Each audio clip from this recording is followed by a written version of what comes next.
Filipenses, ¿no es cierto? Ya, vamos a buscar en el capítulo 1. Voy a buscar el archivo primero y vamos a leer el versículo número 12.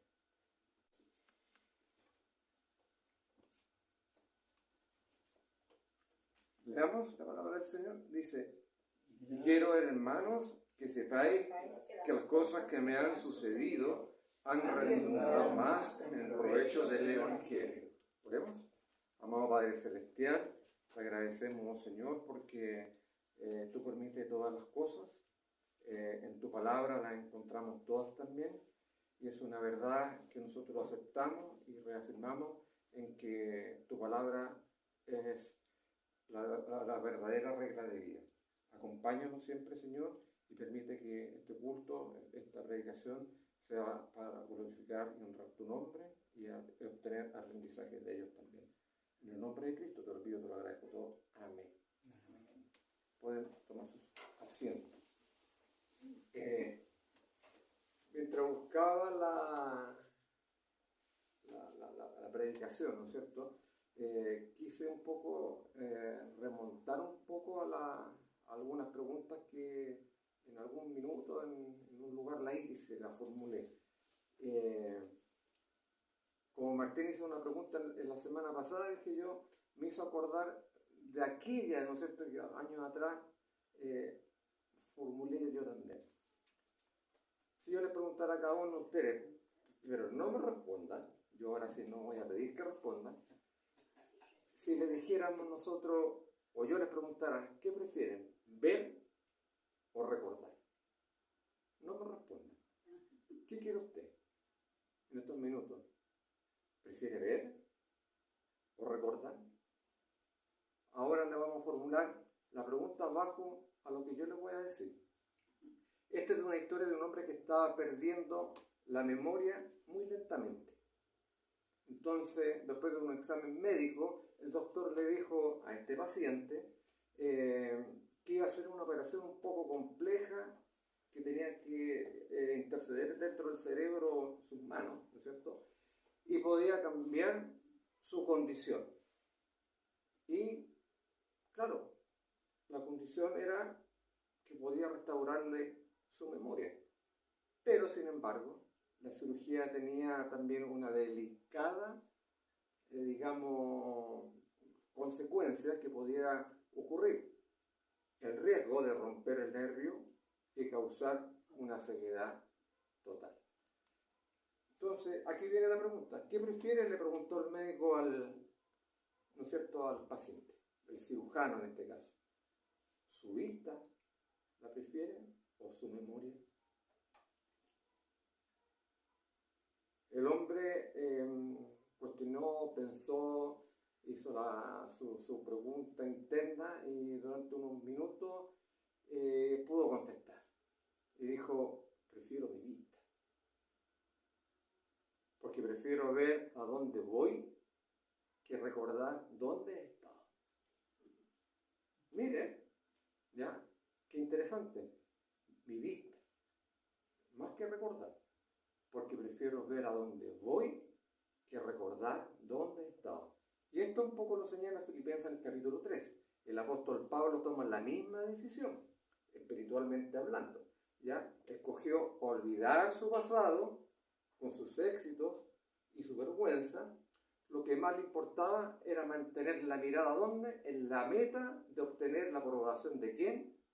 De Cristo. O sea, puso su mirada adelante. Esa clase de actitud es una segura marca de madurez espiritual también, ¿ya? Y también de una marca de un cristiano verdadero. Es lo que Dios está obrando en sus vidas, y como también obra en las nuestras. Y Filipenses lo dice, como decía en el 3, versículo del 13 al 15.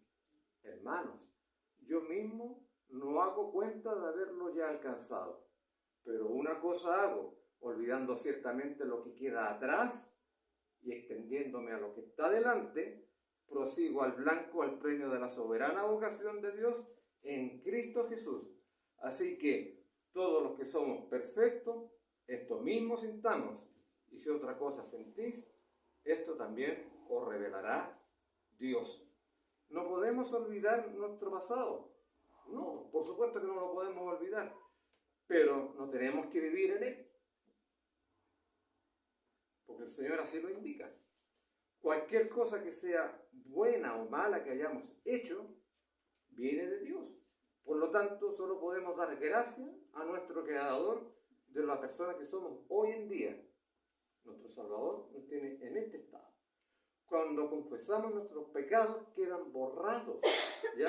Y perdonados por el Señor. Por lo tanto, no sigamos desenterrándolos, viviendo en ellos, ¿ya? O recordándolos.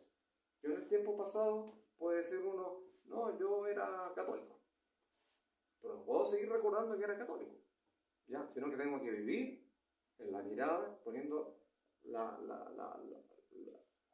lo que dice el Señor, nuestra mirada al frente, ¿ya? Entonces, si yo reformulo ahora la pregunta, ¿qué escoges?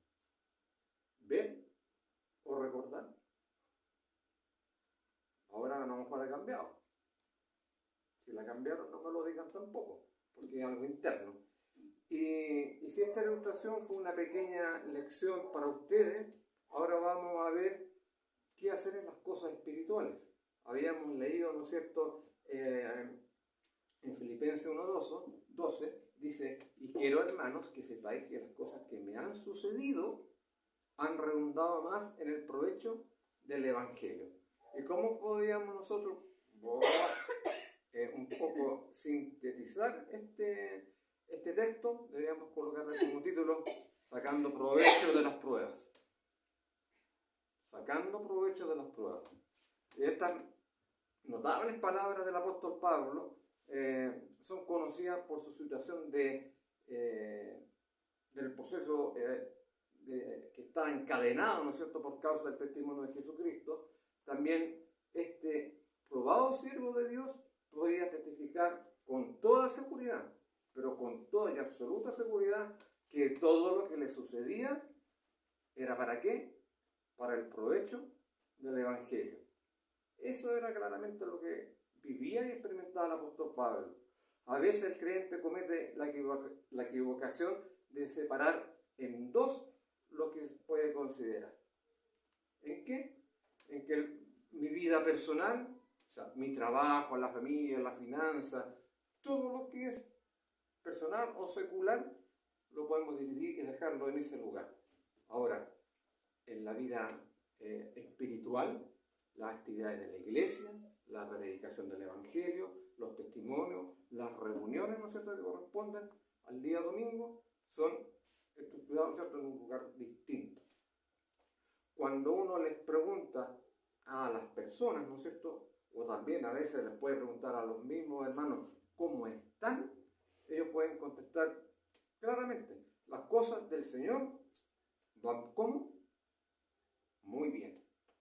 Pero ahora las cosas personales en realidad van más o menos bien y a veces muy mal.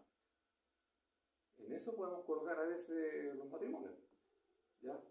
Las cosas familiares, ¿ya? O cómo tienen la educación de los hijos. Pero estas cosas no salen como uno quiere, sino como el Señor las quiere colocar en su lugar para experiencia. ¿Para qué? Para que las consideremos lo que estamos viviendo para tener un provecho, ¿ya?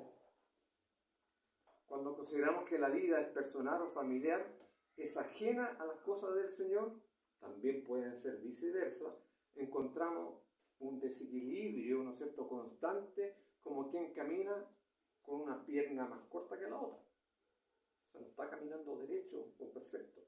Y es así que empezamos a cojear espiritualmente.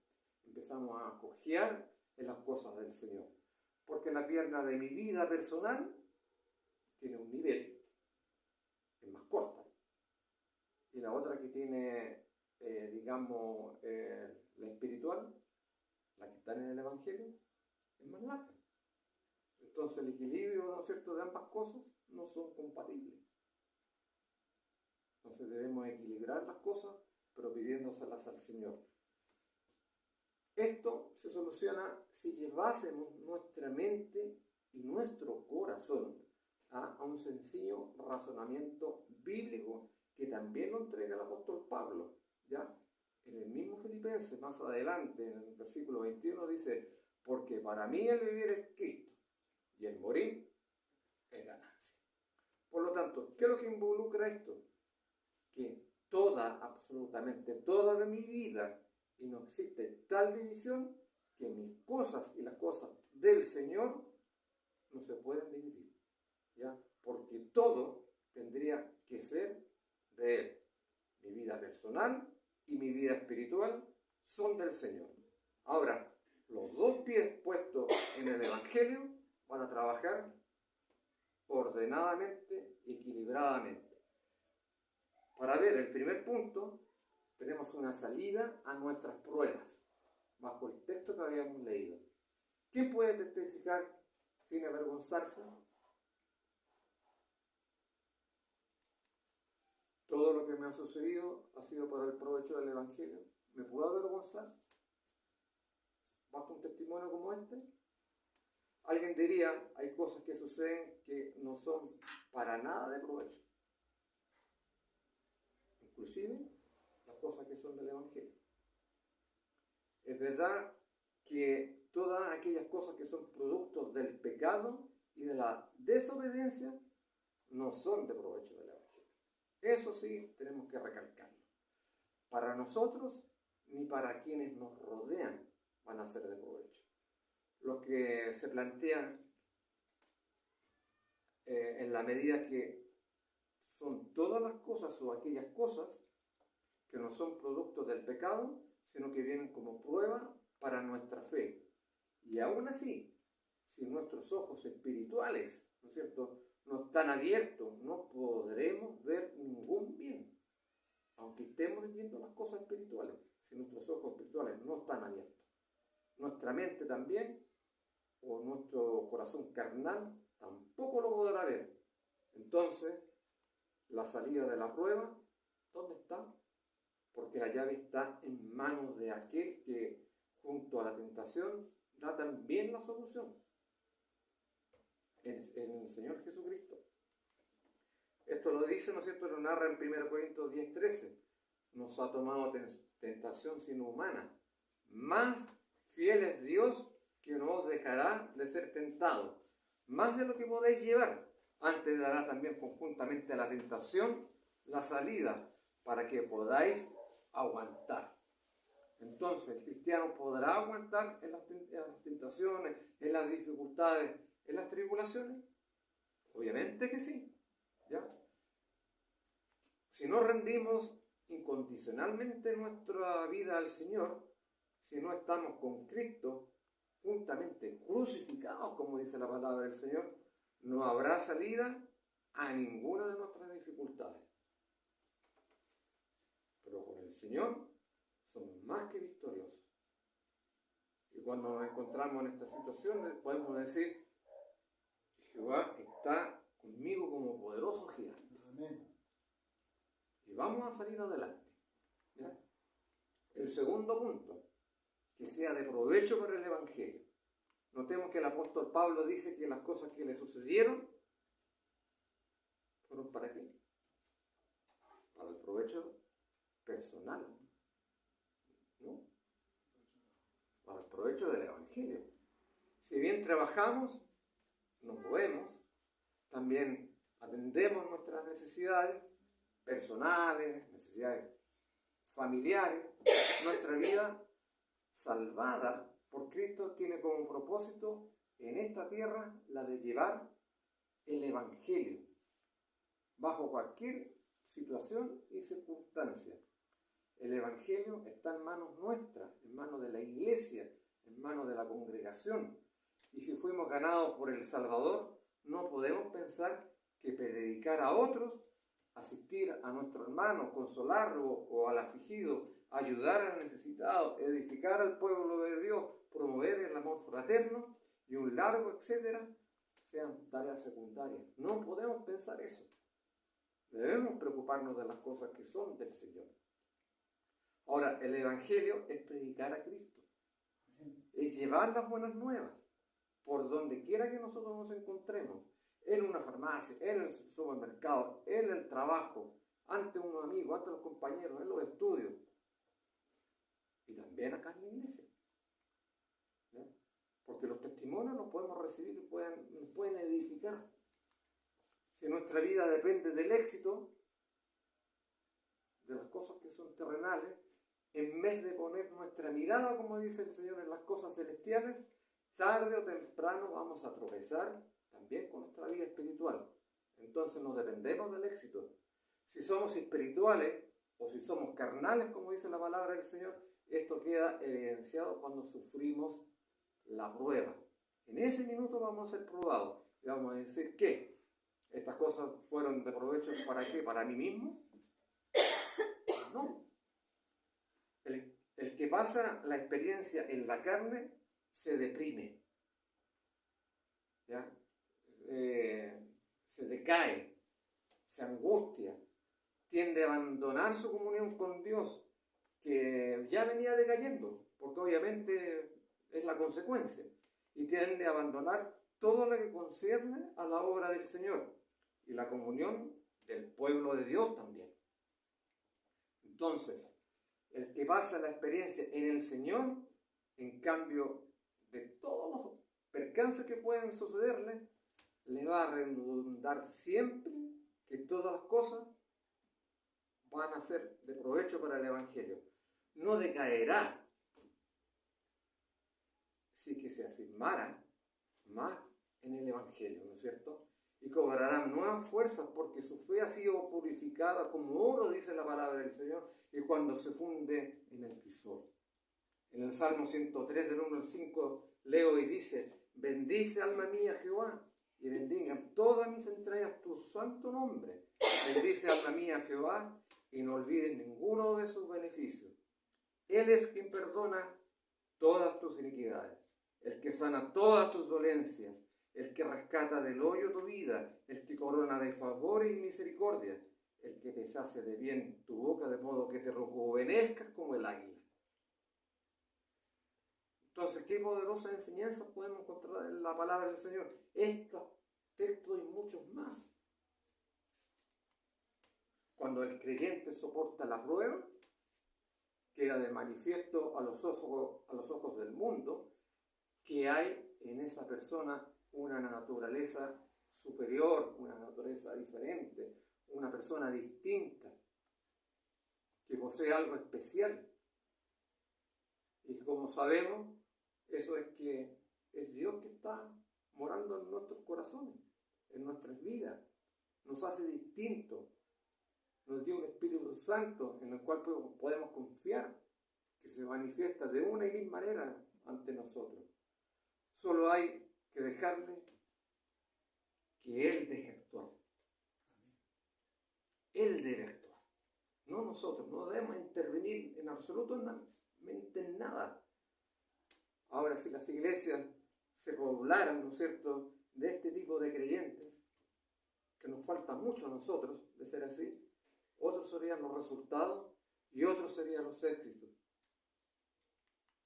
Entonces, podríamos concluir de la siguiente manera: si el todo pueblo de Dios aprendiera que toda prueba que le sucede podría redundar en un mayor provecho para el Evangelio, entonces está una pregunta o una exclamación: ¿cuántas almas se ganarían con esto? ¿Cuántas almas se ganarían? Y nos podemos preguntar: ¿y cuántas almas no estamos, ¿no es cierto?, ganando? Porque no estamos utilizando, ¿no es cierto?, las cosas para el provecho del Señor. Y la única solución es decir que para las almas que nos han convertido en la cruz de Cristo, y amar y confiar en el Señor por encima de todas las dificultades que nosotros tengamos. Y eso es lo que debemos nosotros narrar. Y para concluir, quiero dejar el último texto que está en Romanos 8:28, que es muy conocido por todos ustedes. Y sabemos que a los que Dios ama, todas las cosas les ayudan a bien. Es a saber, a los que conforme al propósito son llamados. Oremos. Amado Padre Celestial, te damos gracias, Señor, porque tú estás con nosotros, nos acompañas y ayúdanos a estar siempre en forma ferviente, sirviéndote y honrando, aún en todas las adversidades y pruebas que nosotros podamos tener. Y las cosas que nos sucedan, como dice tu palabra, que sean de provecho para el Evangelio, las enseñanzas que están ahí escritas en tu santa palabra. Acompáñanos y síguenos dirigiéndonos en todo. Todo te lo pido, Señor, en el nombre de Cristo, mi Salvador. Amén. Amén.